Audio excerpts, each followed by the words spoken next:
बिस्मिल्लाहिर्रहमानिर्रहीम। स्टूडेंट्स, आज के लेक्चर में हम कस्टमाइजेशन की बात करेंगे। कस्टमाइजेशन जो है वो बेसिकली इस इंटरफेस की कस्टमाइजेशन है कि ये जो वर्क स्पेस आपको सामने नज़र आ रहा है, इस वर्क स्पेस को तब्दील करना, एक नया वर्क स्पेस बनाना, इन टूल बार्स की पोजीशन को ठीक करना, आगे पीछे करना, इनको डॉक करना। कोई टूल अगर आपका यहाँ से डिलीट करना है, आप चाह रहे हैं उसको डिलीट करना, मेन्यूज़ की पोजीशन को आगे पीछे करना, ये सारे काम कस्टमाइजेशन में आते हैं। तो सबसे पहले कस्टमाइजेशन में हम वर्क स्पेस कस्टमाइजेशन की बात करेंगे। वर्क स्पेस कस्टमाइजेशन क्या होती है कि आपके पास यहाँ पे ये एक वर्क स्पेस दी हुई है जो कि बाय डिफ़ॉल्ट वर्क स्पेस है, जो कि कोरल ड्रा की तरफ से आपको अवेलेबल है, जिसमें टूल बॉक्स इस तरफ लगा हुआ है, कलर्स इस तरफ लगे हुए हैं, ऊपर मेन्यूज़ हैं और कुछ tool bar, standard tool bar ऊपर है, प्रॉपर्टी बार आपको नज़र आ रहा है, राइट। ये सारी सेटिंग आप अपने मुताबिक भी बना सकते हैं, यानी आप अपनी वर्क स्पेस भी क्रिएट कर सकते हैं कि आपको सारे टूल्स नहीं चाहिए, आपको ये टूल बॉक्स यहाँ नहीं चाहिए, आपको चाहिए यहाँ पे मुझे आसानी है, या मुझे यहाँ पे आसानी है, ठीक है। ये कलर पैलेट मैं यहाँ से उठा के ड्रैग करके ये मुझे इधर चाहिए, यानी ये आपकी एक वर्क स्पेस बन जाएगी जिसमें आपने टूल्स अपनी मर्जी के मुताबिक लगाए होंगे और इस वर्क स्पेस में आपको आसानी होगी। तो ये वर्क स्पेसेस जो है ये कैसे बनेंगी, ये हम आज डिस्कस करने वाले हैं। आपने टूल्स मेन्यू पे जाना है और यहाँ पे ऑप्शंस की एक ऑप्शन मिलेगी, इसको आपने क्लिक करना है तो इस तरह ऑप्शन का डायलॉग बॉक्स खुल जाएगा। इस डायलॉग बॉक्स में यहाँ पे कस्टमाइजेशन का एक पोर्शन बना हुआ है। इस पोर्शंस में यहाँ पे कस्टमाइजेशन में कस्टमाइज टूल बार और कस्टमाइज कमांड्स और एप्लीकेशंस, ये सारी ऑप्शंस हैं। इससे पहले यहाँ पे देखें वर्क स्पेस की एक ऑप्शन है। अगर मैं इसको यहाँ पे क्लिक करता हूँ तो अभी जो वर्क स्पेस आपकी चल रही है वो बाय डिफ़ॉल्ट वर्क स्पेस है। आप यहाँ पे देखें, नोट करें, एक और वर्क स्पेस उन्होंने साथ में दी हुई है अडोब इलस्ट्रेटर की। अडोब इलस्ट्रेटर भी एक सॉफ्टवेयर है और उसकी वर्क स्पेस भी बन सकती है कोरल ड्रा के अंदर। आप जैसे ही इस ऑप्शन पे क्लिक करेंगे थोड़े सेकंड्स के बाद ये आपकी वर्क स्पेस तब्दील हो जाएगी। आप ज़रा नोट करिए, ये देखें पीछे की तरफ कि यहाँ पे ऑब्जेक्ट प्रॉपर्टीज आ गई, यहाँ पे टूल बॉक्स आ गया। ये वो वर्क स्पेस है जो कि अडोब इलस्ट्रेटर की यूज़ होती है। अगर बाय डिफ़ॉल्ट वर्क स्पेस आप यहाँ पे क्लिक करेंगे तो जो कोरल ड्रा की बाय डिफ़ॉल्ट वर्क स्पेस है वो आपके सामने आ जाएगी। देखिए यहाँ अब हमने क्या करना है, हमने एक नई वर्क स्पेस क्रिएट करनी है। बाय डिफ़ॉल्ट तो हमारी यूँ होती है कि ये इधर होता है और ये जो टूल बॉक्स है ये इस तरफ होता है। इसको हम एक दफ़ा कैंसिल करके टूल बॉक्स को उठाते हैं, ड्रैग करके, ये देखें जैसे ये इस पोजीशन में आ जाए, ये इस पोजीशन में, इट मीन्स ये डॉक पोजीशन होती है कि आप एक नुक्कर पे इसको लगा रहे हैं।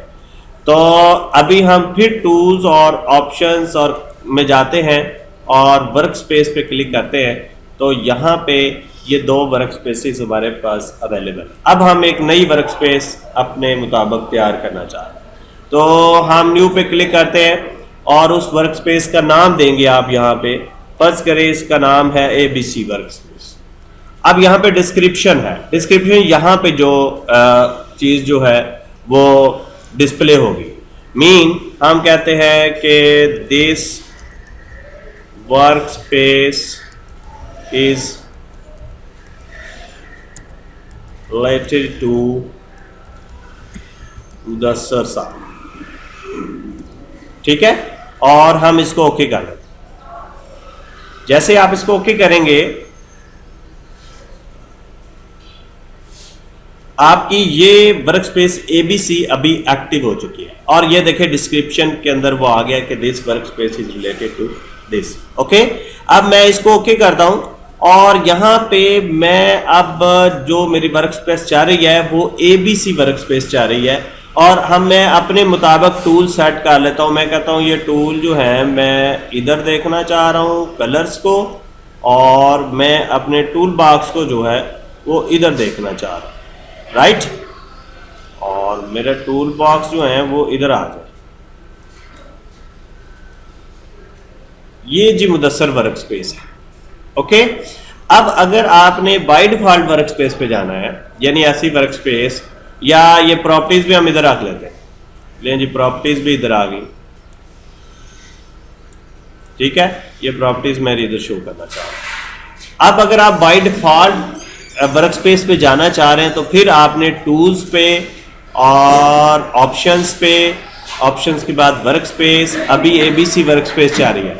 और अगर आप बाय डिफॉल्ट यानी जो पहले से कोरल X6 की जो है वो वर्क स्पेस है उस पर क्लिक करेंगे तो आप नोट कीजिएगा कि आपके ये सारे जो कलर पैलेट्स हैं वो अपनी अपनी पोजीशन पे लग जाएंगे, यानी जो बाय डिफॉल्ट उनकी पोजीशन होगी कि ये यहाँ पे लगेगा, ये यहाँ पे लगेगा और ये यहाँ पे लगेगा। इसके अलावा जेंटलमैन आप जो है वो अपनी वर्क स्पेस को इंपोर्ट एक्सपोर्ट भी कर सकते हैं, अपनी वर्क स्पेस को इंपोर्ट एक्सपोर्ट कर सकते हैं। इंपोर्ट एक्सपोर्ट से मुराद ये होता है कि फर्ज करें ये वर्क स्पेस जो आपने ABC वर्क स्पेस बनाई है, इस वर्क स्पेस को आप दूसरे कंप्यूटर्स पे भी भेजना चाह रहे हैं, यानी 10 कंप्यूटर्स आपके लैब में काम कर रहे हैं या 10 बंदे काम कर रहे हैं, वो सारे ये चाहते हैं कि ये वर्क स्पेस हमें मिल जाए, कि ये जो सेटिंग है आप हमें भी दे दें।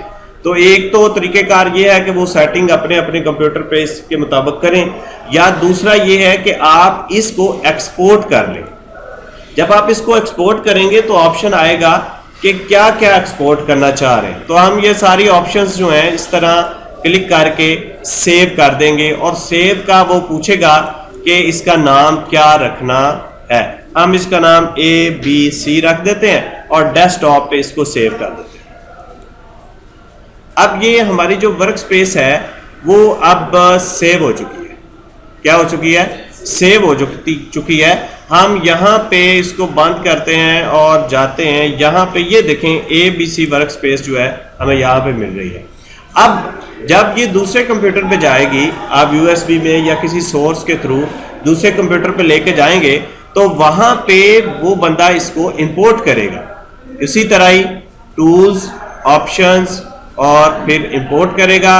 इंपोर्ट में वो इस वर्क स्पेस का इस तरह एड्रेस देगा कि जहाँ पे पड़ी हुई है ABC, और फिर वो इसी तरह वो वर्क स्पेस जो है वो यहाँ पे भी इंपोर्ट हो जाएगी दूसरे कंप्यूटर से।